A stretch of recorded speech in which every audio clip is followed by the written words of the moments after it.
If you have a critical mind, you don't have to believe everything you think. If today someone comes in front of you and tell you that, hey, you're such a blue cupboard, how would that make you feel? You'll probably be like, what is this person talking about? But if today another person comes in front of you and say, hey, you're such a loser, how would that make you feel? Some of us will feel angry, like how dare he say I'm a loser? He is the one who is incompetent. Some of us will feel very upset, like, yeah, he's right, I'm such a failure. I have no girlfriend, I have no boyfriend, I have no money. And some of us will be like, what is he talking about? How you feel depends on the special meaning you attach to the word loser. You see, the word blue cupboard has no special meaning to most of us, but the word loser, we learn that is something negative. Words in itself has no inherent meaning. We attach the meaning to the words. For someone who doesn't know English, and you tell them that he's a loser, he will be like, what are you talking about? How you feel also depends on your beliefs. When someone says you're a loser and you feel angry, you might believe that someone is attacking you or being hostile to you. When someone says you're a loser and you feel upset, there must be a part of you that feels that what they say is true. You go to your belief system and retrieve all the file that says that you're a loser and bring out all the evidence to support this belief. But if when someone says you're a loser and you don't believe what they say and you don't believe that they are being hostile to you, you just don't react to them at all. If you have a critical mind, you don't have to believe every thought that you think. You can practice the habit of disbelieving and choose your thought. So I used to be a tuition teacher. One time one of my students said, let's face it, teacher, everyone judges the books by its cover. I was like, interesting. Then who is the person who noticed the judgment? There is this first layer, which is the judging thought, and then there is another layer, the observer who noticed the judging thought. So who are you?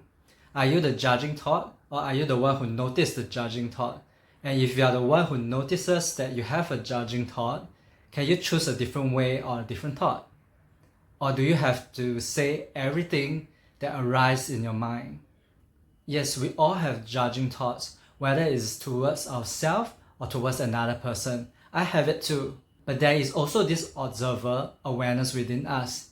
You can call it the higher consciousness, your spirit, your inner being. When we see it in a spirit perspective, we are aware and we can decide what thoughts we want to have. I know sometimes it feels like we have no control over the thoughts, but we actually do. You know the old classic cartoons like Tom and Jerry or Mickey Mouse, they often have this scene where there is a reason and consciousness or a devil and an angel sitting on your shoulders telling the character what to do, and then the character pops one of them and follow the advice of the other. This character has a choice of who he wants to follow. In my book, The Disbelief Habit, I call this the sub-personality. We have many sub-personality. There can be the inner critic that tells you, oh, you're not good enough, you're a failure. There can be an inner parent who protects you from danger, maybe a little bit too much. Don't do this, it's too risky, what if you fail? You can have an achiever as a sub-personality. I'm going to complete all this work today, I'm going to exercise, I'm going to meditate, I'm going to do this, do that. And then you can also have a procrastinator. I don't feel like doing any of this work.